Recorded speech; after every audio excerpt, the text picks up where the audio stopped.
has embraced Islamism to such a degree that they're now basically one and the same thing.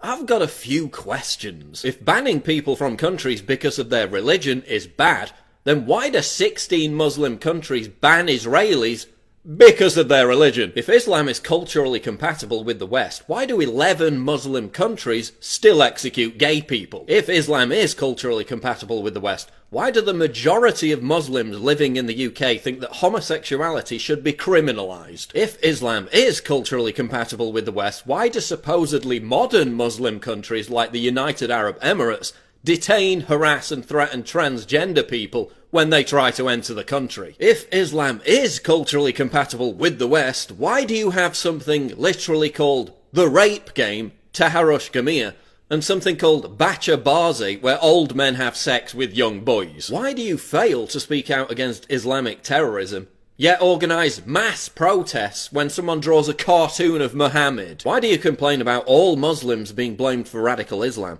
then shout down and intimidate ex-Muslims who speak out against radical Islam? Why do you insist that all Muslims shouldn't be collectively blamed for terrorism, but then collectively blame all Westerners for the actions of our governments in Muslim countries? Why do you insist that Islam is a religion of peace, and then threaten to kill me when I say it isn't? If Islam is a religion of peace, why does the Quran contain 109 passages that call for Muslims to wage war against non-believers? If Islam is a religion of peace, why do police keep finding huge caches of military-grade weapons in mosques across Europe? If Islam is a religion of peace, why do significant numbers of Muslims living in the West support suicide bombings? If Islam is a religion of peace, why is there no popular Muslim peace movement? If Islam is a religion of peace, why do I routinely receive messages from Muslims who agree with me, but who are afraid to speak out for fear of being killed? If terrorism is all just a backlash against Western foreign policy,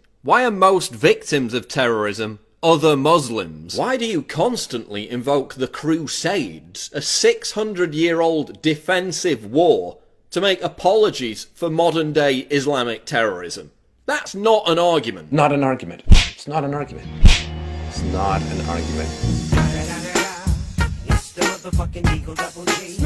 Why do you complain about France banning the burkini, when if Western women visited beaches in Islamic countries wearing what they wanted to wear, they'd be attacked and imprisoned? Why do you try to shout down criticism of Islam by calling it racist, when Islam isn't a race? Why after every Islamic terror attack is your primary concern a backlash against Muslims? Like, if a far-right troll kills Muslims, should our primary concern be a backlash against far-right trolls? If the West is so selfish for not taking in enough Syrian refugees, why have the 5 wealthiest Muslim countries